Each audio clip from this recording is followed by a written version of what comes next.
Good morning, everybody, and happy Tuesday to you and to yours. It's a Tuesday edition of the Faith Room. Come on in, everybody. This is the day that the Lord has made, and we are choosing to rejoice and we are choosing to be glad in it. Good morning to everybody. I'm Pastor Nate, your host. Our co-host will be here shortly, and we have a special guest today who's really no guest, Pastor Stephen Thurston, Chicago, Illinois. He will be in the room on today dealing with a taboo subject within the church, and that's the subject of narcissism and narcissistic behavior. So I'm excited about our conversation this week, and I'm excited about what the Lord is going to do. Hey, greet somebody this morning, and when you do that, do me a big favor. I want you to take a moment, and I want you to begin to declare your day. I'm declaring a testifying Tuesday. I'm declaring a testifying Tuesday, and I'm declaring that the goodness of the Lord will be our portion even on today. Amen. So I'm excited about that on this morning. All right. So let me go ahead and take a moment. I've declared my day. So what I'm going to do now is I'm going to share this to my page, and I'm going to tag and share. I see all of y'all coming in, man. That's great, because we are believers in the tag and in the share. Amen. That's my little brother, Bobby Hampton, y'all, in the building. I appreciate you, Pastor Hamp. Love you, man. Kamal, I see you. I see you, Pastor Doris Anthony. God bless you guys for being in the room. So let me go ahead and share this to my page right now. And I'm doing that. It's now, let me see.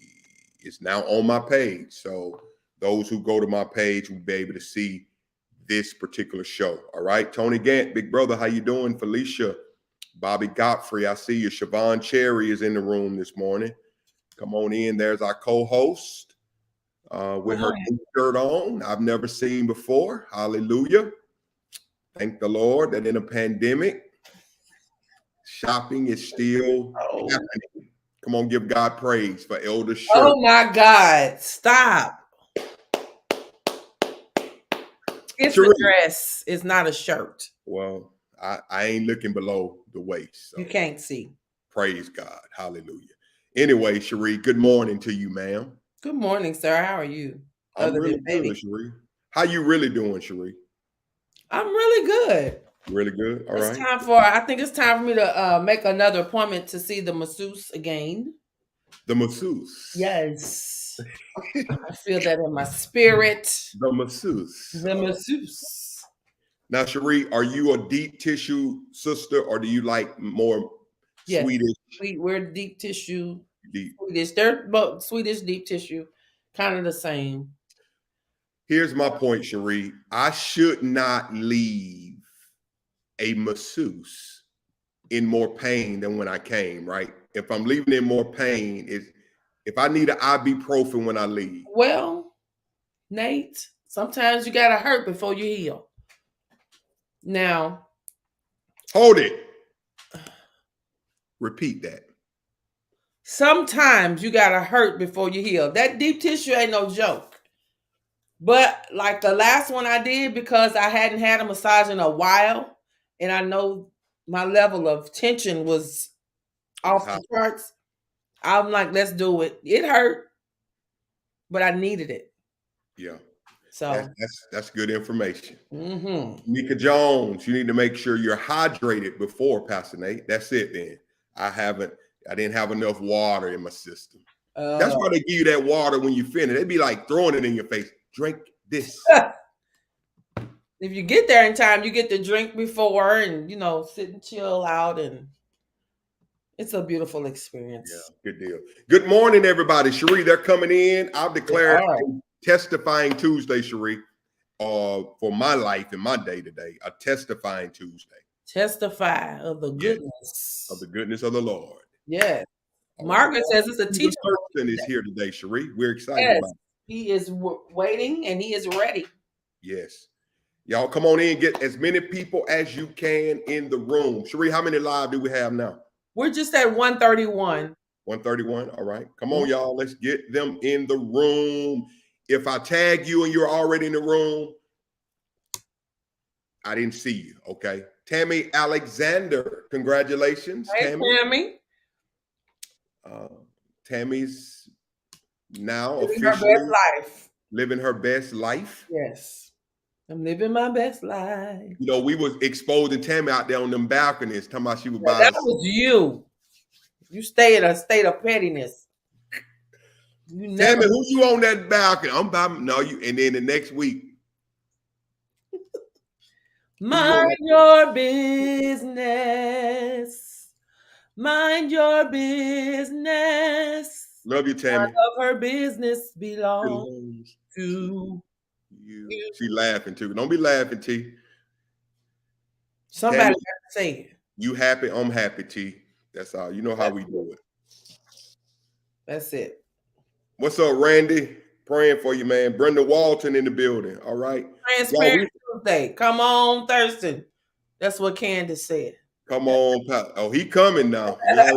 Y'all are, Get don't you insult- something to take notes with. Yeah, don't insult Pastor Thurston like that. He coming with it. All right. We grown, y'all. Tell your neighbor, I'm grown. Cherie, you're a grown woman. Very much so. And Grown woman, beautiful woman, strong woman. Come on, Cherie. You know what? If you know what I'm gonna call you, jukebox. Oh God! I'm gonna change your name from snitch to jukebox. You've been elevated from a snitch to a jukebox. God. Girl, you know. Lord have mercy. Y'all know Cherie's a snitch.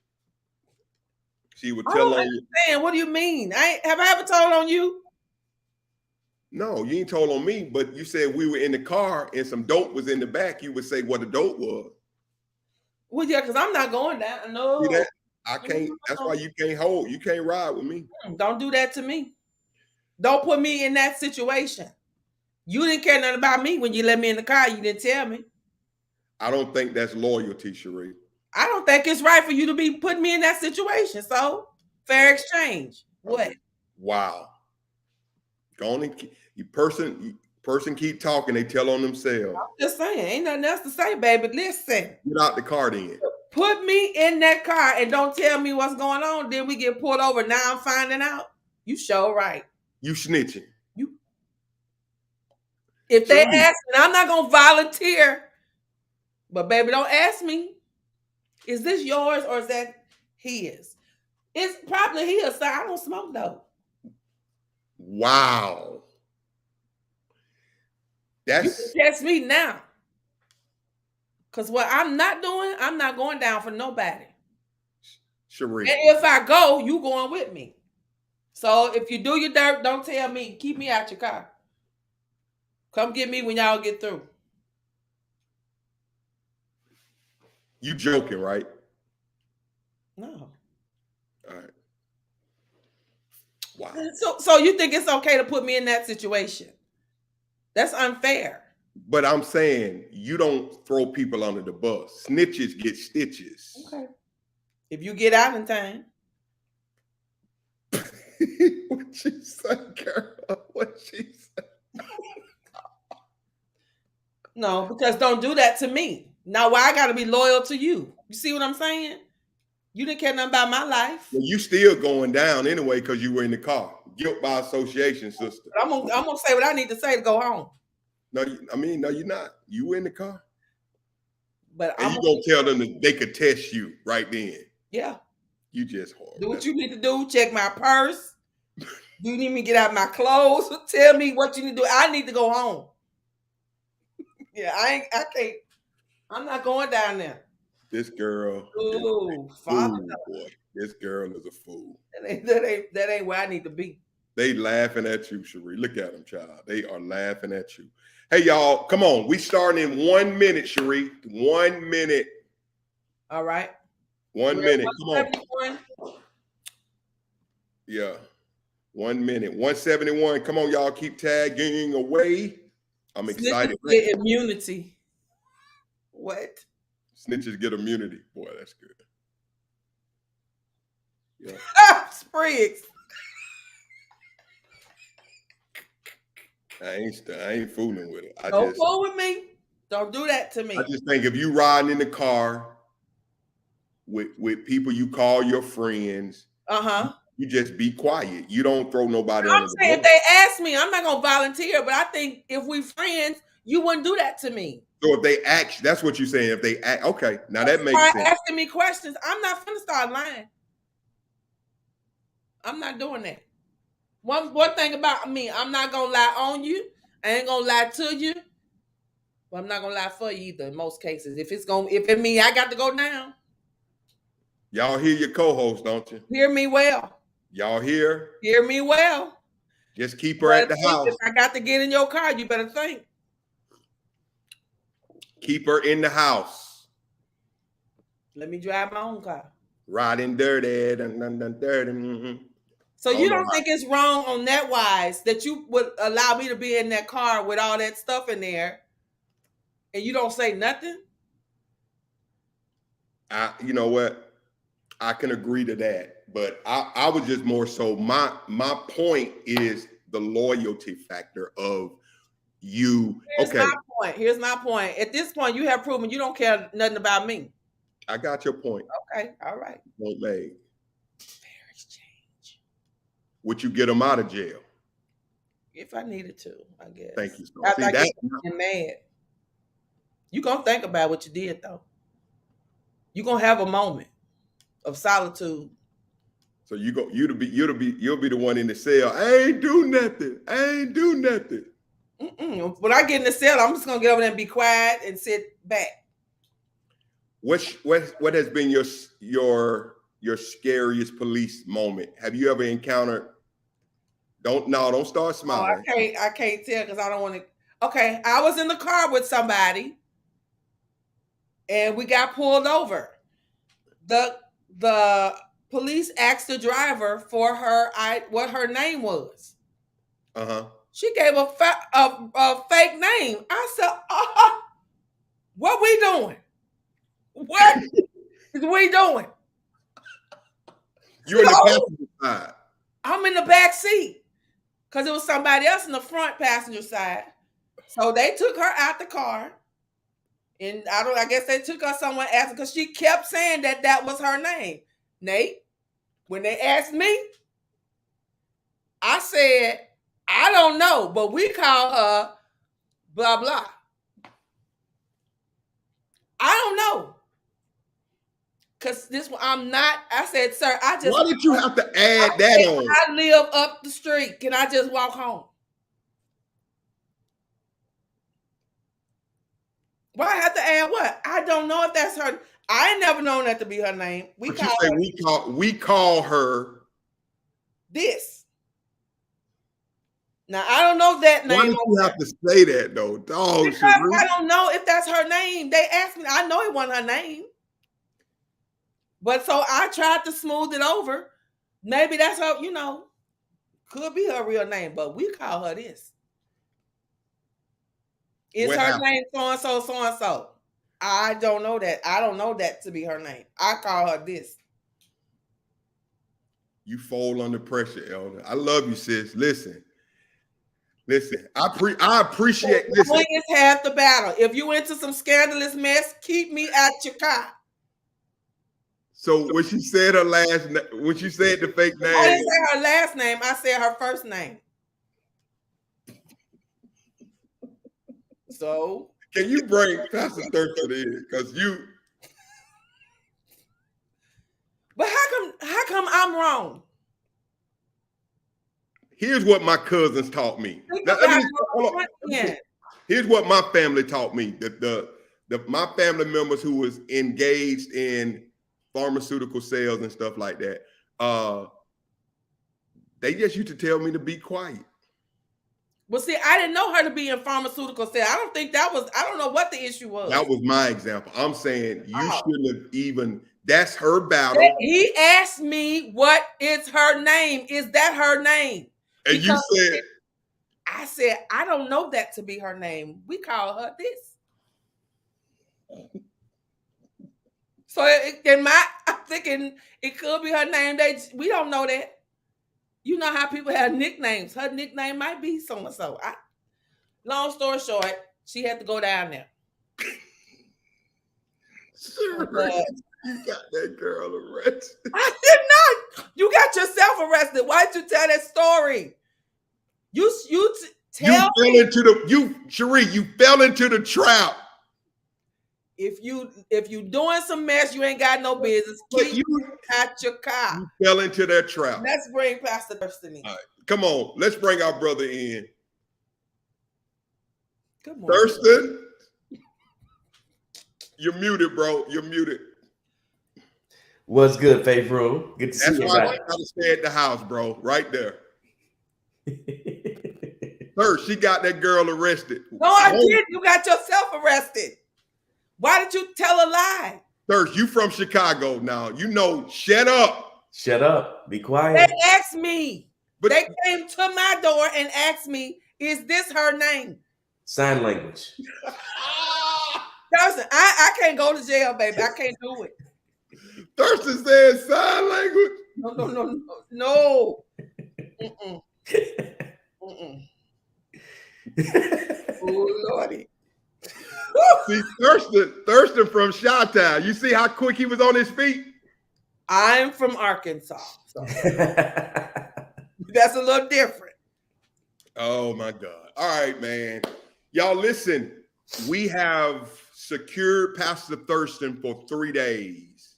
Yes. This is the first time in the history of the Faith Room that we've had a guest come on to do a series.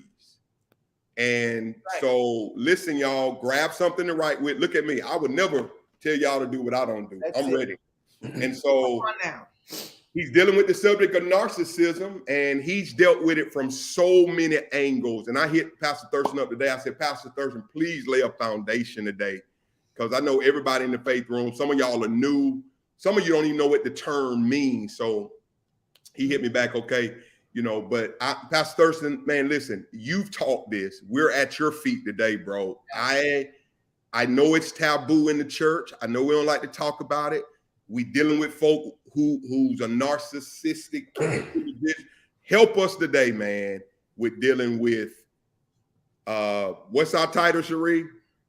Navigating narcissism. Navigating narcissism. Y'all welcome back our brother who's really more like a consultant, whatever you call him, to the Faith Room on subject matters that we don't want to fool with. Pastor Stephen Thurston. Come on, bro. Help us today. Appreciate it. Always glad to be here. Let me apologize up front. Sinus stuff is hitting me, so I'm not as clear. So if I cough a little bit, I ain't got COVID. I'm just draining these sinuses. So yeah, this whole term, narcissism, toxicity, these are some fresh labels that we just slap on everybody, throw on anything. And I think it really requires us to do a little digging, do a little research, so that we can appropriately label things and people what they are. That will help us to deal with them appropriately if we know exactly what they are. So we're looking at narcissism and navigating narcissism over these next couple of days. So I'll lay the foundation today, as Pastor Nate has requested of me, and kind of elucidate the point of narcissistic personality disorder.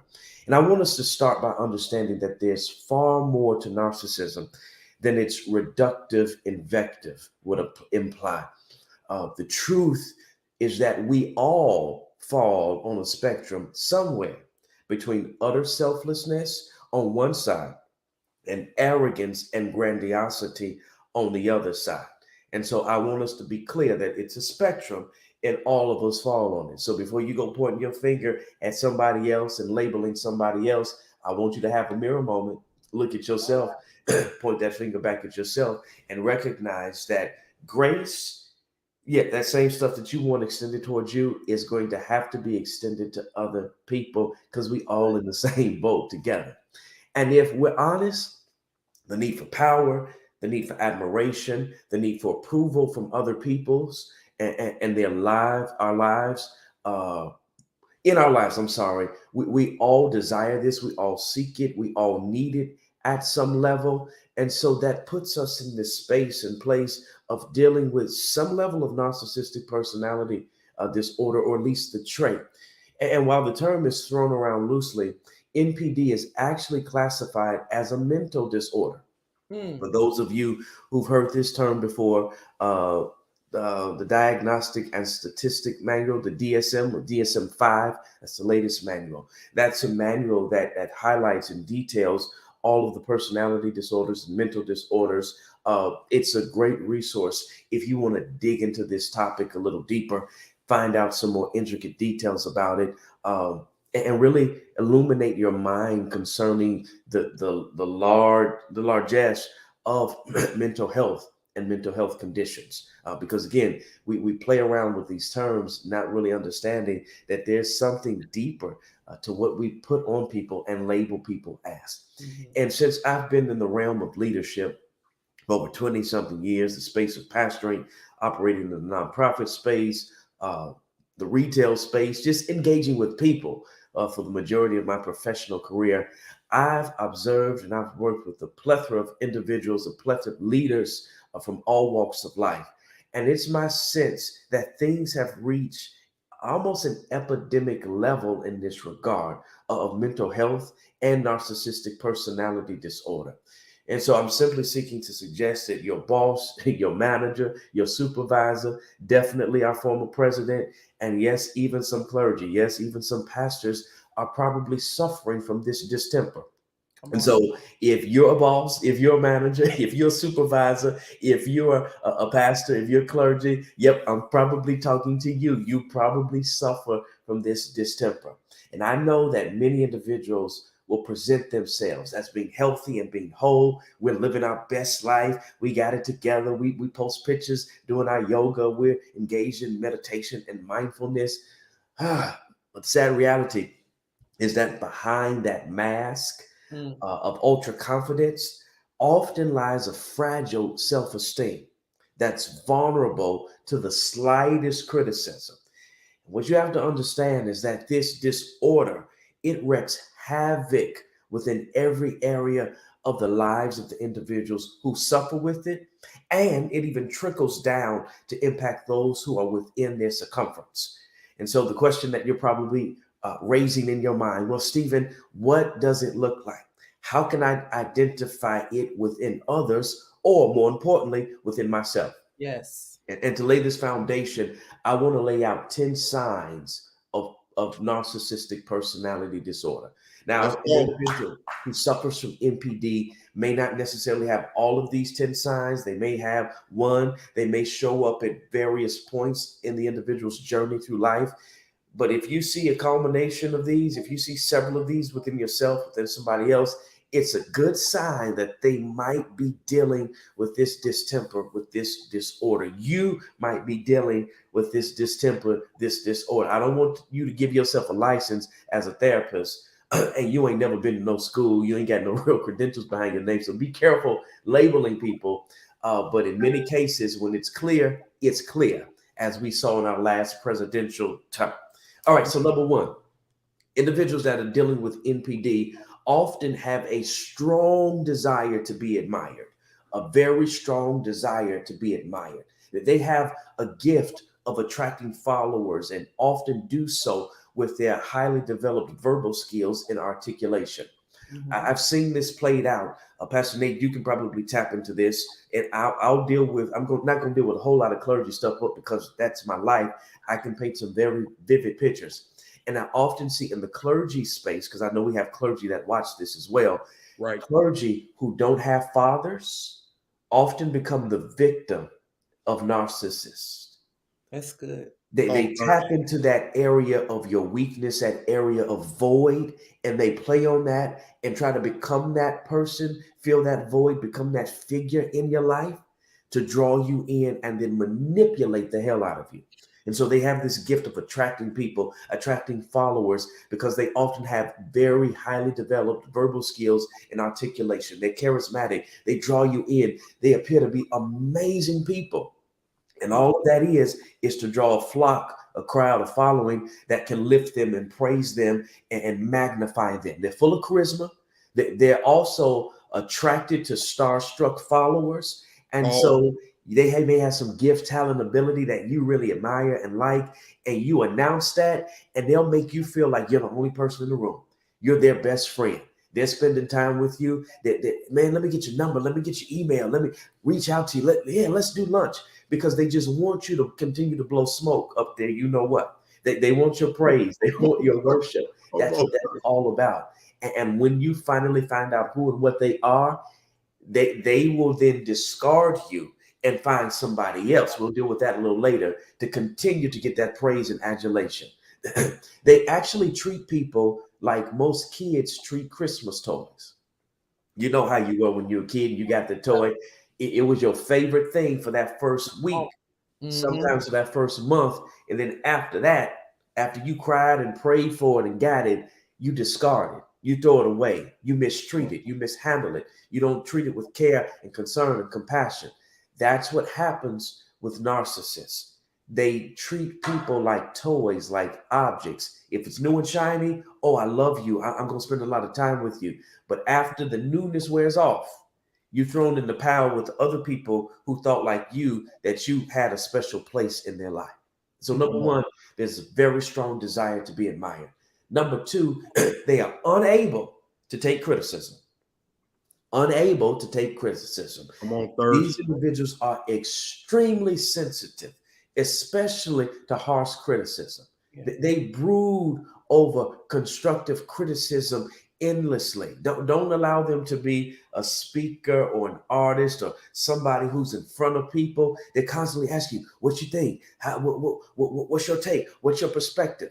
You've answered the question. They keep asking the question because they just want to hear more and more and more. And they're hoping that the more is positive. But the minute you strike a negative, the minute you say, well, you could have done this way or said it this way. Oh, Satan rises up on the inside of them. You become the worst person ever because you shifted from a place of praise to a place of criticism. Now, here's the crazy thing. They can be extremely critical of other people. Yes. Point out every flaw, every issue. But the minute you say something to them or hint that you're about to say something to them about them, it's problematic. They have no tolerance for slights or dissenting opinions, and they become abrasive with those who voice a negative opinion.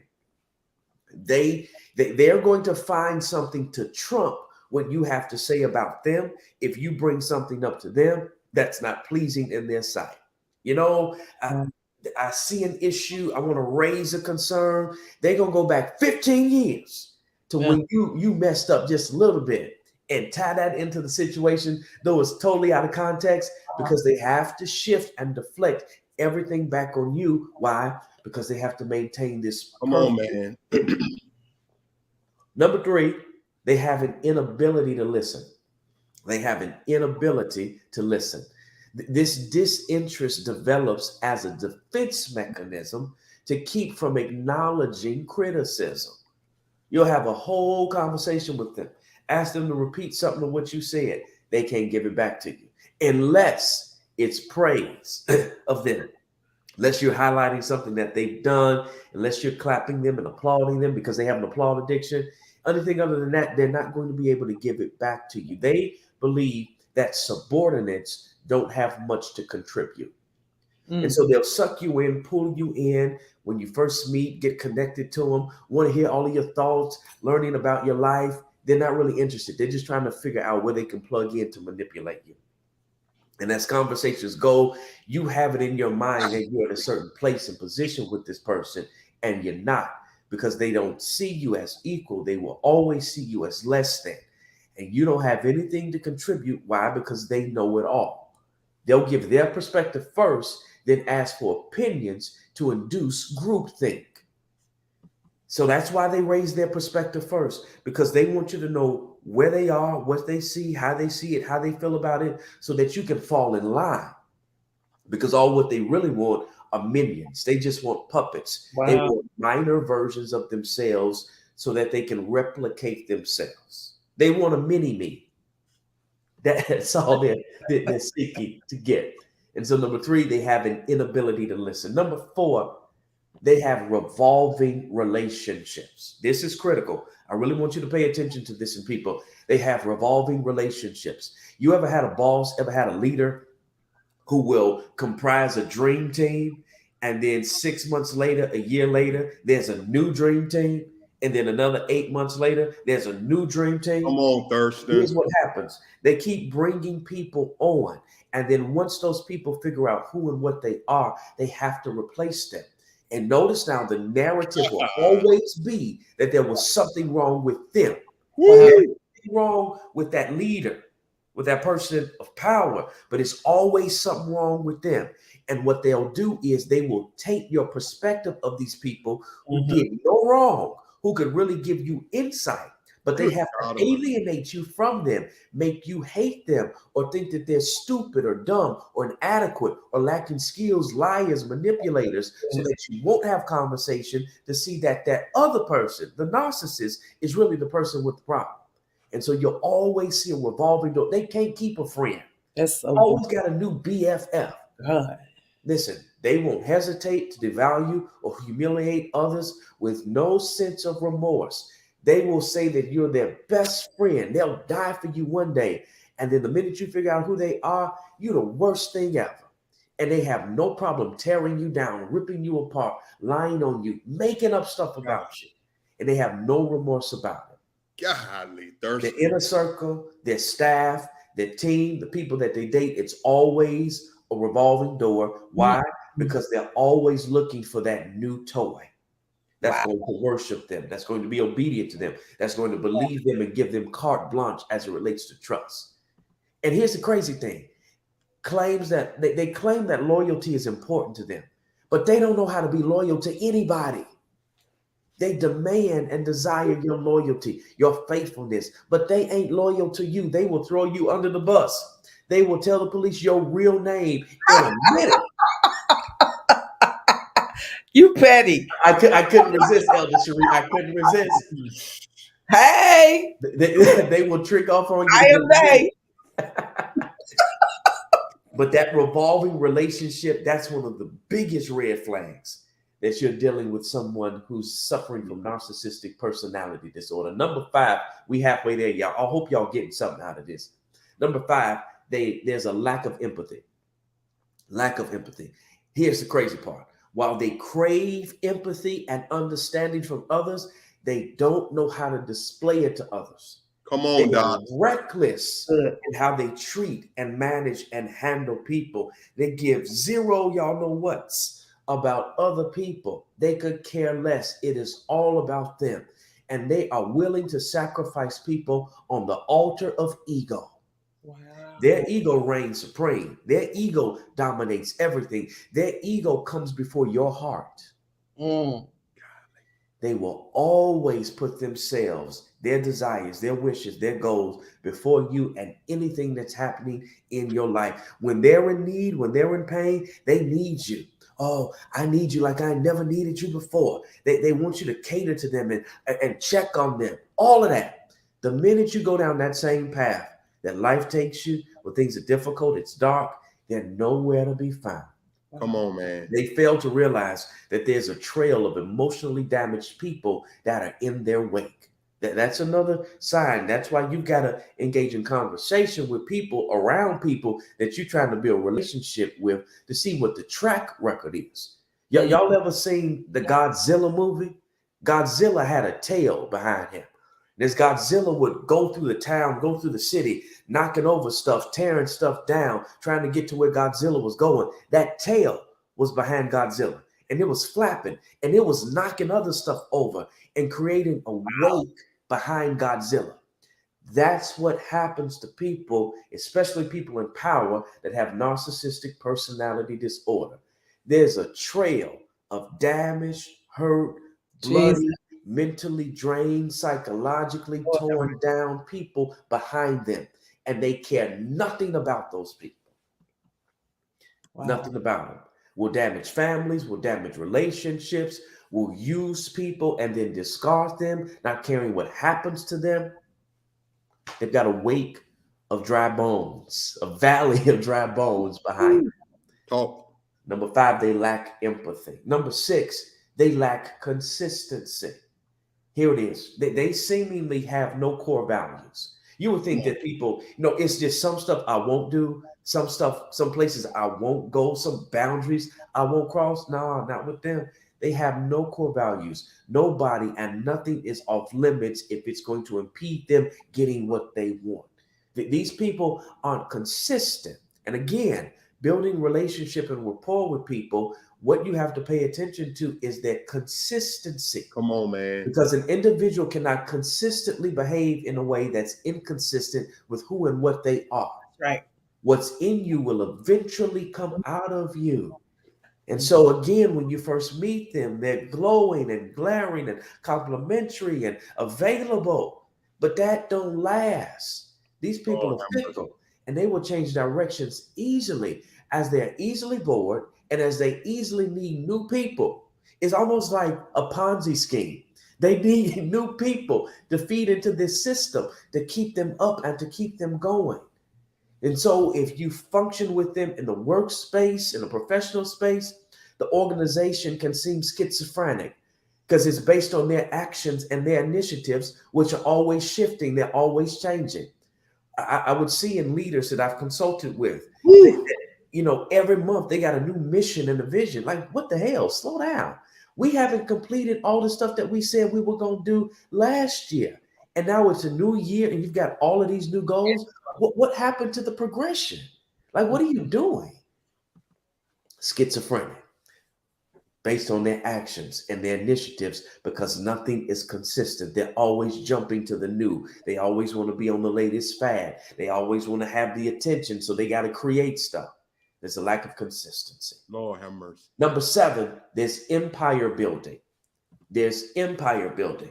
I'm going to ask you to take your mind back a couple of years ago, and you're going to see all of this in that particular individual. They have a desire, literally, and this is real. I know we see it in cartoons and in movies, but this is real with people that suffer from narcissistic personality disorder. They have a desire to take over the world and leave behind a larger than life legacy. They think more highly of themselves than they should. Come on here, Doc. And so moves that they make, policies that they put in place, people that they advocate to be in certain positions and to sit, on the Supreme Court. All of that is about taking over the world and leaving behind a larger than life legacy. Mm-hmm. They literally never want to die. And so they want to create things and put things in place that decades, centuries, millennia from now, people will look back and say, we're here because of them. Wow. Life is like it is because of them. They made these moves because of them. They're actively seeking to expand their sphere of influence. Mm-hmm. And so they hire more subordinates that look like them and think like them and act like them. Let's go to the church space. They'll resign or retire from pastoral leadership and then hand select somebody who's really a puppet so they can stick their hand in and control their mouth and their movements and the decisions that they make. Mm-hmm. Because it's about expanding their sphere of influence. Mm-hmm. And so to increase their reach and to increase their authority, they bring on people, they hire people, they attract more people who are going to be subservient to them. So go back to the first point that I made about leaders oftentimes attracting people who have mommy issues or daddy issues. Mm-hmm. They plug into that space and become that surrogate parent so that they can have some authority in the life of that person.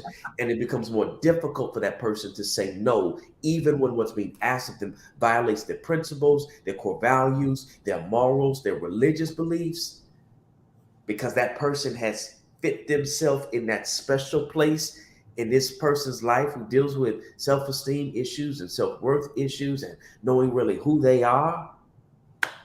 They're able to build this empire with these minions that will do whatever, however the leader asks of them to do. They'll keep building one company after another with no cohesive focus or lessons learned from past failure, experience from past projects. They're just busy. They're always busy, always doing something. It's empire building. They keep creating things because they're trying to build this empire. And they will break their necks to connect with other people who they feel will add value or credibility to their life. Come on, They're sir. always chasing after celebrities. I just want to be connected to them. That's my best friend. No, y'all just met. You happen to be walking down the street and took a selfie. Look who I'm hanging out with today. You're not hanging out with them. You don't know them. You don't have a relationship with them. You ain't never been to the house. I see people often, Pastor Nate, on social media. They didn't take a picture with a celebrity and they saying all this stuff, or some drama pops off with the celebrity. And I know the celebrity, and I'm so quick, because I'm petty, Elder Cherie, to jump in the comment section. I ain't never seen you at the house. I ain't never seen you at the beach house. You ain't never been with us on the private jet. You ain't never at the mama's house. Oh my God. You know so much. They have this appearance of being connected with people with power and money and position because it enhances their self-esteem. Come on, Doc.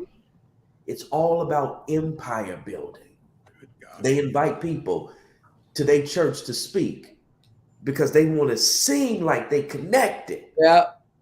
Oh, this in the introduction, my best friend we're bringing to the mic next. The next speaking voice you'll hear is my good friend and brother. Y'all just met 5 minutes ago. Now, number 8, let me move on. Number 8, hold on, wait. Ruthlessly competitive. Let her get that laugh out. Hold on. Go ahead. I got it. Go ahead. These people are ruthlessly competitive. They are relentless in their pursuit of victory. They don't care who gets destroyed, what gets destroyed. If they drop a bomb on a country that ain't bothering nobody, on civilians who are minding their own business, as long as they get the victory, Mr. Putin, they're relentless because they're ruthlessly competitive, striving to build empire. Because they don't have much conscience, they're capable of doing whatever it takes to win. Come on, sir. Whatever it takes to win. Even when we look at the political landscape, when we see people advocating for certain things, it's amazing that they are advocating for things that are actually against them, all because that leader has tapped into an emotional place in their life, fed them propaganda, and got them rallying to make America great again when they're not in a tax bracket that will even benefit from the policies that are associated with making America great again. Good God Almighty. Poor white people are just as jacked up as poor black people. Poor white people will advocate for policies that will hurt them and hinder them, all in the name of hurting us. Hurting us. You're right. The leader is ruthlessly competitive. They have no conscience. And so they'll do whatever it takes to win. Hurt whoever it takes to win. Damage whoever it takes to win. Games are a test of their strength and their survival skills. They literally are playing Squid Games. They are playing with the lives of people and could care less because it's all about testing their abilities, their ingenuity. Number 9, you'll find people with NPD use a whole lot of generalizations. They exaggerate to achieve their goals. Exaggerate, make up stuff. I remember, again, let me go back to the church space and leadership space. I've seen it with speakers at all levels, at the church level, at all types of levels. And they'll take pictures with their phone or get the camera guy to take a picture at a certain angle to make it seem like the space is larger than it actually is. Come on, Doc. That ain't so, Thurston. The sanctuary is larger than what it is. Oh, Doc, how many members you got at your church? Oh, Doc, we running about 10,000. That's interesting because your sanctuary only seat 1,500 and you only got 3 services. So 1,500 plus 1,500 plus 1,500 equals 4,500. Okay. So that's like almost 6,000 people that ain't showing up every week. False data. Exaggerating to achieve goals. And I ain't just talking about pastors. I'm talking about you on Instagram and on Facebook. Yeah. Painting the pictures of lives that y'all ain't leading. Come on, help us. Trying to exaggerate to achieve goals. Stop trying to fake it till you make it and just work till you make it. They use always and never a whole lot. This is used and done to enhance their perspective. They use these kind of absolute terms, always and never. They'll use just enough facts to root their generalizations in reality. like the whole truth ain't, no. If it's a little bit of lie, it's a whole lie. Come on, Tell the sir. whole story. Give all the facts. Paint the full picture. Take the filter off. Come on. They use the shield of positional authority also Come to on, sir. I'm shut doing that. down I'm doing the filter, opinions. sir. I'm doing it. They use the shield of positional authority to shut down opinions. That's Listen, good. just because somebody else isn't, degreed or necessarily as skilled as you are in your particular area doesn't mean they don't have a voice, doesn't mean they can't see things or share things that can add to. But for you to make yourself look good and great and be the smartest person in the room, you try to pull your card on people and shut them down when they actually might have a point that could help you. But Come you got to on, be the sir. HNIC in the room. That's so good. Number 10, and I'm out of y'all's way. I've held you too long. These people are not great mentors. I just needed to drop this one because so many people chase after people wanting to be like them, and you see their gift or their skill and their ability, but you don't see their character. And the character has to weigh a whole lot more than their gift, talent, skill, or ability. And since they lack empathy, they are extremely self-reliant. And so they use you. They don't need you, they use you, but they'll make you feel like you're needed in their life. And when they do mentor you, here's what they're really doing. They're instructing you rather than coaching you. They're grooming you. Just like a predator would do with a child, it's really a grooming process, seeking to make you their protege. They just want a smaller or paler version of themselves. Wow. So they're really just grooming you to be just like them. And the minute you step out of line, the minute you don't go with the pat answer, we do this in church too. Because if people don't believe how we believe, Come on. yeah, that we're gonna deal with that one maybe tomorrow or the next day after.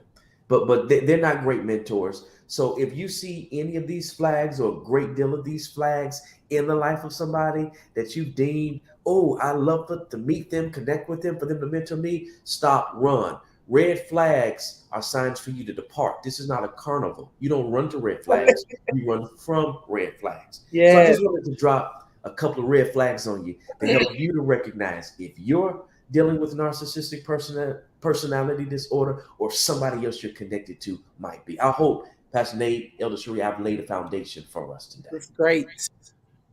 Cherie, how many live are we now? 345.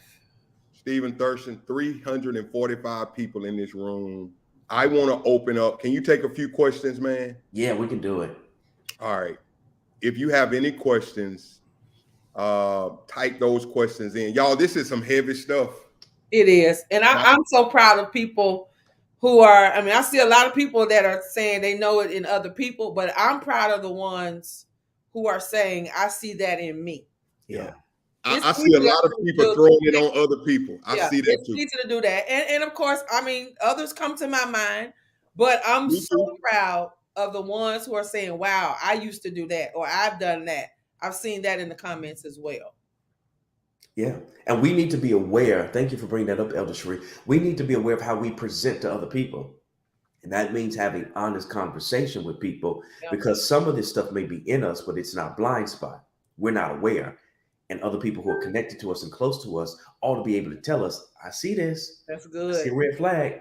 You might want to check yourself on that without us getting defensive and being honest about the fact, hey, I might be dealing with a mental health challenge. Here's the other thing I'll drop. Most people who are dealing with narcissistic personality disorder don't get healed, can't be healed, because they will never admit that they're dealing with this. Wow. You mentioned that. I did see a question earlier. Is there help for a narcissist? I've never seen a therapist or psychiatrist celebrating and jumping with praise saying I delivered one. Wow.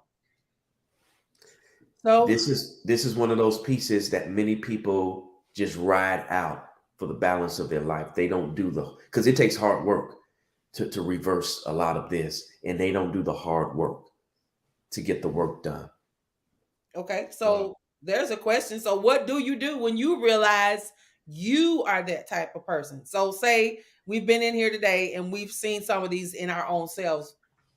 The question Yeah. is what you do when you realize. That's a great question. Thank you, Dennis, for that question. You need to see a licensed clinical therapist. Oftentimes, now there's no research or evidence that suggests that people are born with NPD, but the research and evidence and data shows that it develops at some point in childhood, the various circumstances and contexts that can produce this and fuel this. And then it keeps getting fueled as we matriculate through life, because oftentimes we're young. We don't grow up in healthy environments. We're not around people. Our parents, especially in our community, aren't therapists, aren't counselors. We don't do that in the hood. And so it just festers and develops and gets worse and gets deeper. And so you've got to get with that licensed clinical therapist so that they can help you to go back, unpack some stuff, and deal with the root cause issue. Once you start unpacking some stuff, and if you're honest through that process, you can move to a place of health and healing and become less of a narcissist. Let me just put it that way, because again, it's like a scale. And so you can kind of go down on the scale from being crazy and needing some psychiatric help to kind of being functional. Okay. That's good. Before that question, Cherie, that was one. How do you, and I guess we could tie these together. How do you respectfully deal with a narcissist? Respectfully deal with a narcissist. And then Great question. There's this question of releasing yourself. How do you release yourself from the person? Cool. I'll deal with both of those. How do you respectfully deal with them? Recognize who and what they are. Do as much research as you can on narcissistic personality disorder. Sung Tzu, The Art of War. If you've never read that book, it's an amazing book. And in that book deals with knowing your enemy, knowing the strategy, the game plan of your enemy. And so the more that you can know about this person, how they operate, what their triggers are, that'll help you to better navigate the spaces that you're in with them. Okay. How do you release yourself from this person? Run like hell. Yep. You just got to go. You just have to leave. Because again, like 95% of the time, they ain't going to change, ain't going to get better. And you've got to release yourself, because you're going to get damaged. And you can think, oh no, not me. You look, the stuff that they've done to other people, your time is going to come at some point. Yeah. You got to get away if you're going to maintain sanity and health. Man, that's good. But if that's their job, or if it's their boss, or if it's their spouse, well, I guess I don't know. Go on Indeed.com. Facebook got a new piece. It can connect you with people that can date, that are connected to you. You better start looking, and you have to draw boundaries with these people. So do your research on them. Once you do research on the personality disorder, you can start identifying things within that person. You then draw your boundaries with that person. If you just got to be stuck, you got to then draw your boundaries with the people. And understanding them will help you to defend yourself against the hurt and the harm and the trauma that can come your way. Oh, I see what they own today. I'm not, try Jesus, don't try me. You're not pushing me into that space. And so the more you know about the disorder, the better you are at guarding yourself when the attacks come. Okay. You want to read it? You put this up so we can read it. So many things There's a question inside it. Okay. So many things they can change this person because they showed them the false face initially. What do you say to those that are committed to the narcissist? Some are our loved ones and they are determined to stay. Yep. I've dealt with this in trying to get people to leave churches, because again, that's the space that I'm in. And I've seen the damage and the harm spiritually, psychologically, that narcissistic pastors calls on people. And I've like, look, here's a list of other pastors and churches that are healthy. Go there. Nah, this is my church. I ain't leaving. My grandmama laid the cornerstone. We've been here. Okay. You have to leave them where they are. You can't shift people. You can't make people move. You can't make only grown person you can change is one that's wearing a diaper. Okay. Can't change people. Wow. Said that the other day. So you have to do what you do, be guilty of expressing yourself, laying it out there, and the ball is in that person's court. You have to release them, pray the best for them, and that they don't get as damaged as other people have been, because it's coming. Yeah. Somebody asked the question, so there's no total healing or deliverance, speaking of narcissists. And I think what his point was, and I believe for everybody, there can be no healing or deliverance if there's no admission. Yeah. And I think that's the first step. Don't miss the point. We do believe in healing and deliverance when you can own it and come clean with who you are. Yeah. You know, and I like what Cherie said, because we're for me, I'm looking at my life right now. You know, we could think of 1,800 people who display these traits, but I'm always looking at how I can get better. We want to better everybody else, but we don't want to better our own lives. And I think that's where I think we all should know. If we can admit, because some of us have had traits of narcissists that maybe there's been some improvement in those areas, but it started with you owning your and there's a difference between, I'll deal with this maybe tomorrow. There's a difference between narcissistic traits and narcissistic personality disorder. So not everybody who demonstrates a trait has the disorder. That's good. So I hope that helps your comment, the person who sent that in. Is it possible? Let me get this question, Cherie, because it went real fast. Is it possible to be an introvert and a narcissist? Wow. Somebody asked that earlier. Yes, it is. Because you still desire adoration and power, and you have low self-esteem and low self-worth, and you're really depending on other people to make up for that gap. And so there are plenty of people who are introvert, like to keep to themselves, but they still want power. Wow. Yeah, that's real.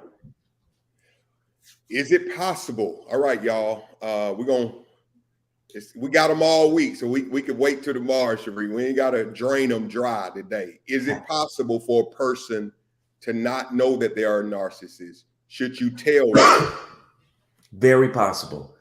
Again, this term is kind of new in our culture. You know, it's just been popping up a whole lot lately, and many people have never really taken the time to do the research on it. They don't know what it means. They don't know the characteristics of narcissistic personality disorder.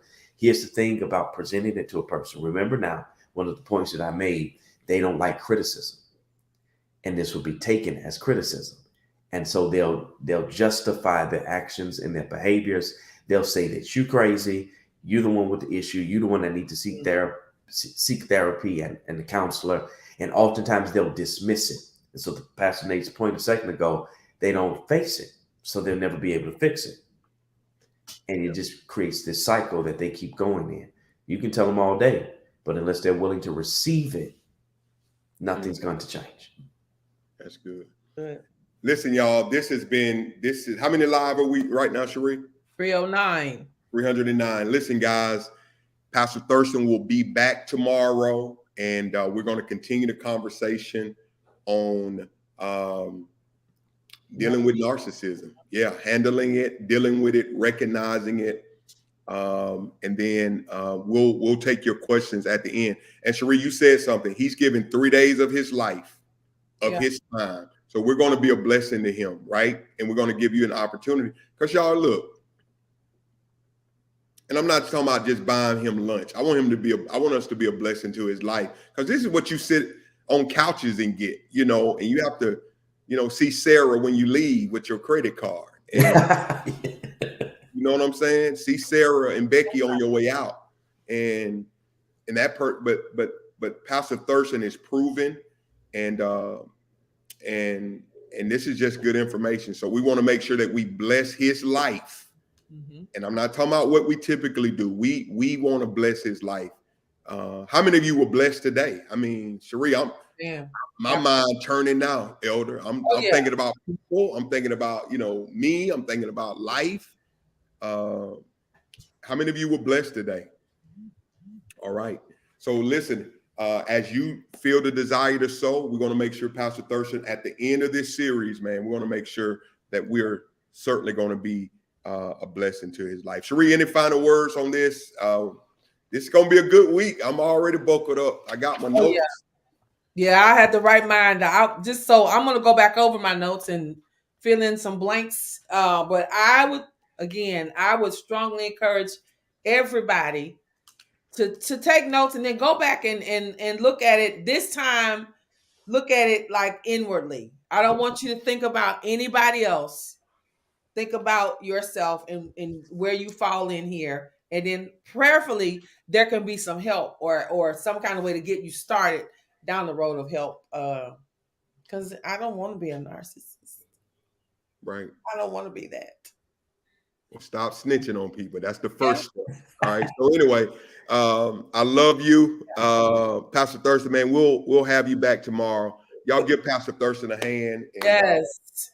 Thank y'all. Appreciate it. We'll see you tomorrow, man. Cherie, just a few things for the faith room. We'll let Pastor Thurston go, and we'll holler at him. Listen, we will be putting out Friday the Atlanta dates. This Friday, you'll see a flyer, and you can go ahead and start getting your room reservations, your accommodations made for the month of May 2023. I want to say this Friday we'll have all that information so that you can start making preparation. What are we talking about? The Faith Room Meetup. The Faith Room Meetup takes Atlanta, Georgia. The Faith Room Meetup takes Atlanta, Georgia. So we want everybody to be a part of that. Thank you so much for your support. Cherie, we hit 350s today. We were up there today. All right, y'all. And we just believe God is going to continue to bless this platform. Y'all, these are, Cherie, I want to say this. These are necessary conversations. Absolutely. And you don't get to have them often. We don't get to have them often. Absolutely. And I think, y'all, we just need to know that we are blessed to have a platform to be able to deal with these issues, level-headed, and grow thereby. So that's what I'm excited about, that we have a platform. We don't have to be afraid. We don't have to be ashamed. And God is going to honor us thereby. All right. We're praying for everybody today. Let me pray for us. Y'all have a great day. Father, we thank you for Pastor Thurston. Yes, Lord. Thank you for this word today. Thank you for the challenging, thought-provoking content. Yes, Lord. That was presented in this room today. Now, God, we self-examine, whether it's personality trait, disorder, whatever it is, God, diagnose us, search us, oh Lord. Yes, Lord. And if there be anything in our lives that would hurt, hinder, harm, God, calls us to not move to the next level. God, will you help us and deal with it? God, I pray for every sick person in this room today, everybody dealing with cancer and everybody dealing with certain things in their mental space, God, grief, God, anxiety, stress, panic attacks, God, whatever it is. Somebody's needing a job. Yes. Somebody right now, God, they need rent paid now. I pray that, God, a miracle will work today for that individual. God, thank you for Elder Cherie. Thank you for her life. Thank you for using her and using me, God. Thank you, Lord. Your glory and your honor. We're not perfect people, but we thank you that we're living every day to walk in integrity, to please you, God, in our walk.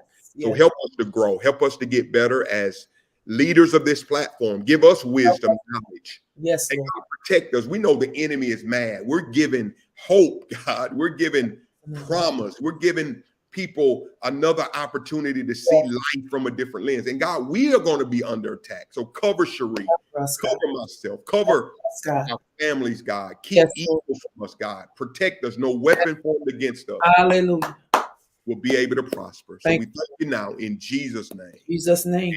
Amen. Amen. Amen. Glory to God. I'm out, y'all. Woo! Peace. Y'all have a good one. See you in the morning. I don't know what he's dealing with tomorrow, but we'll be here for Narcissism. Narcissism. Yeah, you're right. Y'all take care. Bye, y'all.